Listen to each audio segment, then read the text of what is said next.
ರಾಜಕೀಯದಲ್ಲಿ ರಾತ್ರೋರಾತ್ರಿ ವೇಷ ಬದಲಿಸುವಂತ ನಾಯಕರನ್ನ ಕಂಡು ಜನ ಏನು ಆಶ್ಚರ್ಯ ಪಡೋದಿಲ್ಲ. ರಾಜಕಾರಣಿಗಳಿಗೂ ಜನರಿಗೂ ಈಗ ಅದು ಅಭ್ಯಾಸ ಆಗ್ಬಿಟ್ಟಿದೆ.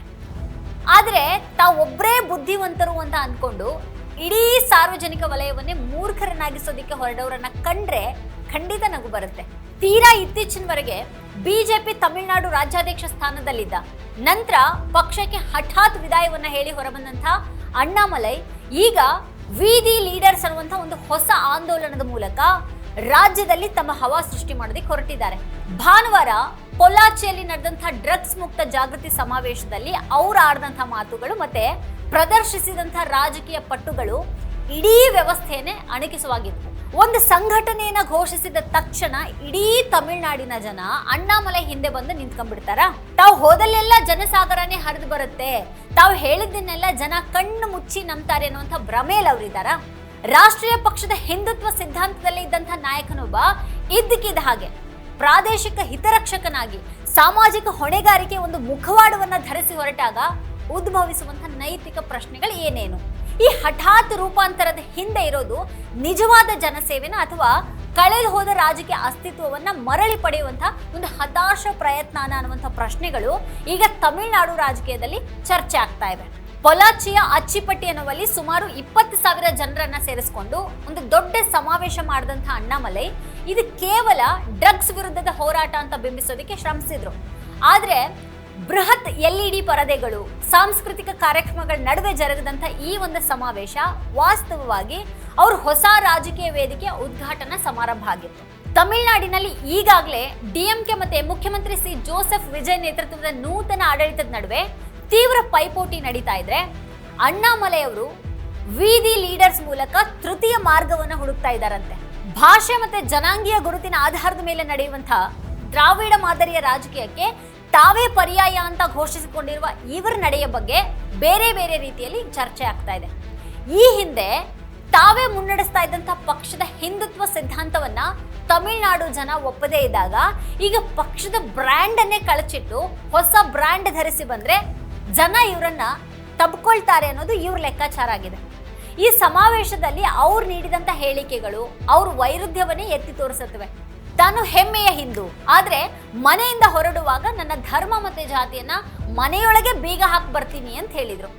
ಎಷ್ಟು ಸುಲಭವಾಗಿ ಇವ್ರು ತಮ್ಮ ರಾಜಕೀಯ ಬಣ್ಣವನ್ನ ಬದಲಾಯಿಸ್ತಾರೆ ಅನ್ನೋದಕ್ಕೆ ಇದೊಂದು ದೊಡ್ಡ ಉದಾಹರಣೆ ನೋಡಿ. என்னுடைய மதம், நான் ஒரு ஹிந்து, திருநூறு வைக்கிறேன், பொட்டு வைக்கிறேன், குங்குமம் வைக்கிறேன்.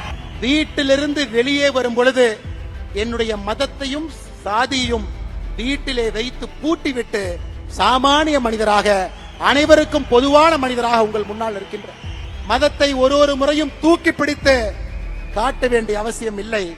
நான் ஒரு ஹிந்து மதத்துல வீட்டில் வச்சு பூட்டிட்டு வெளியே வந்தாவே உண்மையான ஹிந்து அனைவரையும் சமமாக பார்ப்பான், அனைவரோடும் சமமாக இருப்பான், யாரும் பெரிது யாரும் சிறிது என்று பேச மாட்டான், அனைவரும் ஒரே நேர்கோட்டு பாதையில் செல்ல வேண்டும் என்று சொல்வான். அதாங்க என்னுடைய ಹಿಂದೂ ತತ್ವ. ನಿನ್ನೆವರೆಗೂ ಯಾವ ಸಿದ್ಧಾಂತದ ಆಧಾರದ ಮೇಲೆ ರಾಜಕೀಯ ಬೇಳೆಯನ್ನ ಬೇಯಿಸ್ಕೊಳ್ಳೋದಕ್ಕೆ ಪ್ರಯತ್ನ ಪಡ್ತಾ ಇದ್ರು, ಇವತ್ತು ಅದರಿಂದ ಚುನಾವಣಾ ಲಾಭ ಇಲ್ಲ ಅಂತ ಅರಿವಾದ ತಕ್ಷಣನೇ ಅದಕ್ಕೆ ಮನೆಯೊಳಗೆ ಬೀಗ ಹಾಕುವಂತ ಮಾತಾಡ್ತಾ ಇದ್ದಾರೆ. ಕೋಮುವಾದಿ ಅನ್ನುವಂಥ ಒಂದು ಹಣೆಪಟ್ಟಿಯಿಂದ ತಪ್ಪಿಸ್ಕೊಳ್ಳೋದಿಕ್ಕೆ ಅಣ್ಣಾಮಲೈ ಅವರು ರೂಪಿಸಿರುವಂತಹ ಈ ಒಂದು ಹೊಸ ತಂತ್ರ ಅವರ ಹತಾಶೆಯನ್ನ ಎತ್ತಿ ತೋರಿಸ್ತಾ ಇದೆ.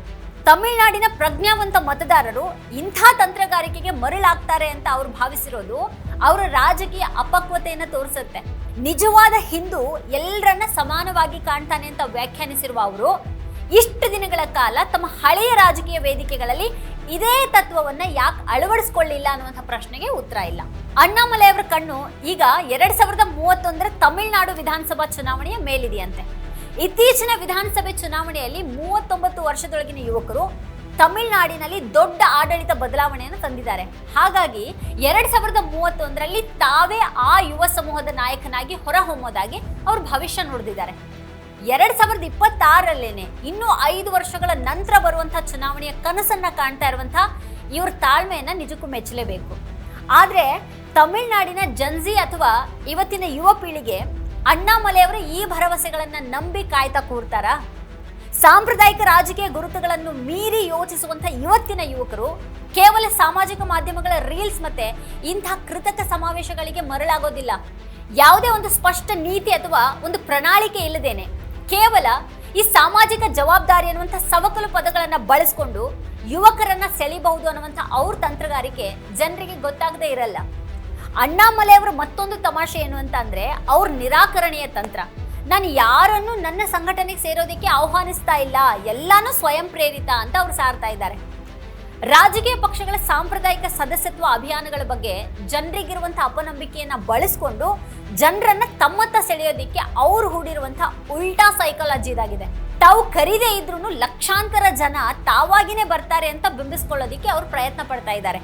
ಪ್ರಸ್ತುತ ಈ ಸಂಘಟನೆಯಲ್ಲಿ 15 ಲಕ್ಷಕ್ಕೂ ಹೆಚ್ಚು ಸದಸ್ಯರಿದ್ದಾರೆ ಅಂತ ಅವ್ರ ಬೆಂಬಲಿಗರು ಹೇಳ್ಕೊಳ್ತಾ ಇದ್ದಾರೆ. ತಮಿಳುನಾಡಿನ ದಕ್ಷಿಣ ಮತ್ತು ಪಶ್ಚಿಮ ಭಾಗಗಳಲ್ಲಿ, ವಿಶೇಷವಾಗಿ ಕನ್ಯಾಕುಮಾರಿ ಮತ್ತು ಕೊಯಮತ್ತೂರು ಭಾಗಗಳಲ್ಲಿ ಬಿಜೆಪಿ ಹೊಂದಿದ್ದಂತಹ ನೆಲೆಯನ್ನ ತಮ್ಮ ಖಾತೆಗೆ ವರ್ಗಾಯಿಸಿಕೊಳ್ಳೋದಿಕ್ಕೆ ಅವರು ಮಾಡ್ತಾ ಇರುವಂತಹ ಪ್ರಯತ್ನ ಇದಾಗಿದೆ. ಈ ಇಡೀ ಪ್ರಹಸನದಲ್ಲಿ ಬಿಜೆಪಿ ಪಾತ್ರ ಏನನ್ನೋದು ಬಹಳ ನಿಗೂಢವಾಗಿದೆ. ಯಾಕಂದ್ರೆ ಅಣ್ಣಾಮಲೈ ಬಿಜೆಪಿಯನ್ನ ಬಿಟ್ಟಿದ್ದು ಬೇರೆ ರಾಜಕಾರಣಿಗಳು ತಮ್ಮ ಪಕ್ಷ ಬಿಟ್ಟ ಹಾಗಲ್ಲ. ಪಕ್ಷ ಬಿಡುವಂತ ನಾಯಕರು ದಿಲ್ಲಿಗೆ ಹೋಗಿ ಪಕ್ಷದ ಟಾಪ್ ನಾಯಕರ ಜೊತೆಗೆ ವಿವರವಾಗಿ ಮೀಟಿಂಗ್ ಮಾಡೋದಿಲ್ಲ. ಒಂದು ಪತ್ರ ಬರೆದು ಬಿಸಾಡಿ ಪತ್ರಿಕಾಗೋಷ್ಠಿಯನ್ನ ಮಾಡಿ ಹೊರಗೆ ಹೋಗ್ತಾರಷ್ಟೇ. ಆದ್ರೆ ಅಣ್ಣಾಮಲೈ ಬಿಜೆಪಿಯನ್ನ ಬಿಡುವಾಗ ಇವರು ಪಕ್ಷ ಬಿಡ್ತಿದ್ದಾರೋ ಅಥವಾ ಬಿಜೆಪಿಯಿಂದಾನೇ ಒಂದು ಹೊಸ ಯೋಜನೆಗೆ ರೆಡಿ ಆಗ್ತಾ ಇದ್ದಾರೋ ಅಂತ ಕೇಳಿದವರೇನೆ ಹೆಚ್ಚು. ತಮಿಳುನಾಡಿನಲ್ಲಿ ಬಿಜೆಪಿ ಹೆಸರಿನಲ್ಲಿ, ಹಿಂದುತ್ವದ ಹೆಸರಿನಲ್ಲಿ ರಾಜಕೀಯ ಬೇಳೆ ಬೇಯೋದಿಲ್ಲ. ಅದಕ್ಕೀಗ ಬೇರೆನೇ ಸ್ಟ್ರಾಟಜಿ ಮಾಡಬೇಕು ಅಂತ ಅರ್ಥಕೊಂಡಂತಹ ಬಿಜೆಪಿನೇ ಅಣ್ಣಾಮಲೈಯನ್ನ ಈ ರೀತಿ ಬೇರೆ ವೇಷದಲ್ಲಿ ಇಳಿಸಿದೆ ಅನ್ನುವಂಥ ವಾದ ಕೂಡ ಈಗ ಜೋರಾಗಿನೇ ಇದೆ. ತಮಿಳು ಭಾಷೆ, ಸಂಸ್ಕೃತಿ, ಡ್ರಗ್ಸ್ ಪಿಡುಗು, ಯುವಜನ ಅಂತೆಲ್ಲ ಹೇಳ್ಕೊಂಡು ಒಂದು ನೆಲೆಯನ್ನ ಸೃಷ್ಟಿ ಮಾಡಿಕೊಂಡು ಸೂಕ್ತ ಸಮಯದಲ್ಲಿ ಅದನ್ನ ಬಿಜೆಪಿಗೆ ವರ್ಗಾಯಿಸುವಂತ ಒಂದು ಮಾಸ್ಟರ್ ಪ್ಲಾನ್ ಇದ್ರ ಹಿಂದಿದೆ ಅಂತ ಕೂಡ ಹೇಳಲಾಗ್ತಾ ಇದೆ. ತಮಿಳುನಾಡು ರಾಜಕೀಯದಲ್ಲಿ ಜನಪ್ರಿಯ ನಟ ವಿಜಯ್ ಅವರ ಪ್ರವೇಶ ಮತ್ತೆ ಅವರು ದಲಿತ, ಕ್ರಿಶ್ಚಿಯನ್ ಹಾಗೂ ಮುಸ್ಲಿಂ ಮತ ಬ್ಯಾಂಕ್ಗಳನ್ನ ಸೆಳೆದುಕೊಂಡಿರೋದು ಅಣ್ಣಾಮಲೈ ಅವರಿಗೆ ತೀವ್ರ ಆತಂಕ ತಂದಿದೆ. ಅದಕ್ಕಾಗಿನೇ ಅವರೀಗ ಒಬಿಸಿ ಮತಗಳ ಕ್ರೋಢೀಕರಣಕ್ಕೆ ಮುಂದಾಗಿದ್ದಾರೆ. ಅಣ್ಣಾಮಲೈ ಅವರ ಪೊಲ್ಲಾಚಿ ರಿಸೆಟ್ ಅನ್ನೋದು ಕೇವಲ ರಾಜಕೀಯ ಅಸ್ತಿತ್ವಕ್ಕಾಗಿ ನಡೆಸ್ತಾ ಇರುವಂತಹ ಒಂದು ಬಣ್ಣದ ನಾಟಕ. ಇದು ರಾಷ್ಟ್ರೀಯ ಪಕ್ಷದ ಹಣೆಪಟ್ಟಿಯಿಂದ ನಷ್ಟ ಅನುಭವಿಸಿದ ತಕ್ಷಣನೇ ಪ್ರಾದೇಶಿಕ ನಾಯಕನಾಗಿ ಸೋಗನ್ನ ಹಾಕಿ ಧರ್ಮ ಮತ್ತೆ ಜಾತಿಯನ್ನ ಮನೆಯೊಳಗೆ ಬೀಗ ಹಾಕುವಂತ ಮಾತನಾಡೋದು ಜನರ ಕಣ್ಣಿಗೆ ಮಣ್ಣೆರ್ಚುವಂತ ತಂತ್ರ ಅಲ್ಲದೆ ಮತ್ತಿನ್ನೇನು ಅಲ್ಲ. ಇದು ತಮಿಳುನಾಡಿನ ಮತದಾರರನ್ನ ತಾವೇನೋ ಸುಲಭವಾಗಿ ಮರಳು ಮಾಡಬಹುದು. ಹೊಸದೊಂದು ಸಂಘಟನೆ ಕಟ್ಟಿದ ತಕ್ಷಣನೇ ಇಡೀ ರಾಜ್ಯನೇ ತನ್ನ ಬೆನ್ನಿಗೆ ನಿಲ್ಲುತ್ತೆ ಅಂತ ಅಂದುಕೊಂಡಿರುವಂತಹ ಅಣ್ಣಾಮಲೈ ಅವರ ತಂತ್ರಗಾರಿಕೆ ಎಲ್ರಿಗೂ ಎದ್ದು ಕಾಣ್ತಾ ಇದೆ. ಯಾಕಂದ್ರೆ ಇವತ್ತಿನ ಮತದಾರರು ಅಣ್ಣಾಮಲೈ ಅಂದ್ಕೊಂಡಷ್ಟು ಮೂರ್ಖರಂತೂ ಖಂಡಿತ ಅಲ್ಲ. ವೀಕ್ಷಕರೇ, ಈ ಕುರಿತು ನಿಮ್ಗೆ ಏನ್ ಅನ್ಸುತ್ತೆ, ಏನ್ ಅಭಿಪ್ರಾಯ ಇದೆ ಅದನ್ನ ವಿಡಿಯೋ ಕೆಳಗಡೆ ಕಮೆಂಟ್ ಮಾಡಿ ನಮಗೆ ತಿಳಿಸಿ. ಇದೇ ಹೊತ್ತಿನ ಸ್ಪೆಷಲ್ ನೋಡ್ತಾ ಇರಿ ವಾರ್ತಾಭಾರತಿ. ನೀವಿನ್ನೂ ವಾರ್ತಾಭಾರತಿ ಯೂಟ್ಯೂಬ್ ಚಾನೆಲ್ ಅನ್ನ ಸಬ್ಸ್ಕ್ರೈಬ್ ಮಾಡಿಲ್ಲ ಅಂತಂದ್ರೆ ಈ ಕೂಡಲೇ ಸಬ್ಸ್ಕ್ರೈಬ್ ಮಾಡಿ, ಹಾಗೆ ಪಕ್ಕದಲ್ಲಿ ಇರುವಂತಹ ಬೆಲ್ ಐಕಾನ್ ಪ್ರೆಸ್ ಮಾಡಿ ನಮ್ಮನ್ನ ಪ್ರೋತ್ಸಾಹಿಸಿ. ನಮ್ಮ ಕಾರ್ಯಕ್ರಮಗಳನ್ನ ನೀವು ನೋಡ್ತಾ ಇದ್ರೆ ನಮ್ಮ ಚಾನೆಲ್ ಅನ್ನ ಸಬ್ಸ್ಕ್ರೈಬ್ ಮಾಡಿ, ಪಕ್ಕದ ಬೆಲ್ ಐಕಾನ್ ಒತ್ತಿ ನಮ್ಮನ್ನ ಬೆಂಬಲಿಸಿ. ಹಾಗೆ ನಮ್ಮ ಕಾರ್ಯಕ್ರಮಗಳನ್ನ ಲೈಕ್ ಮಾಡಿ, ಕಮೆಂಟ್ ಮಾಡಿ, ಅದನ್ನ ಬೇರೆಯವರಿಗೂ ವಾಟ್ಸ್ಆಪ್ ಮೂಲಕ ಶೇರ್ ಮಾಡಿ. ನೀವು ಹೀಗೆ ಮಾಡಿದಾಗ ನಮ್ಮ ಚಾನೆಲ್ ಮತ್ತಷ್ಟು ಜನರಿಗೆ ತಲುಪಲು ನೀವು ನಮ್ಮೊಂದಿಗೆ ಸಹಕರಿಸಿದ ಹಾಗಾಗುತ್ತೆ. ಇದು ನೀವು ಯಾವುದೇ ಖರ್ಚಿಲ್ಲದೆ ಕೆಲವೇ ಸೆಕೆಂಡುಗಳಲ್ಲಿ ನೀಡಬಹುದಾದ ಸಹಕಾರ. ಧನ್ಯವಾದಗಳು.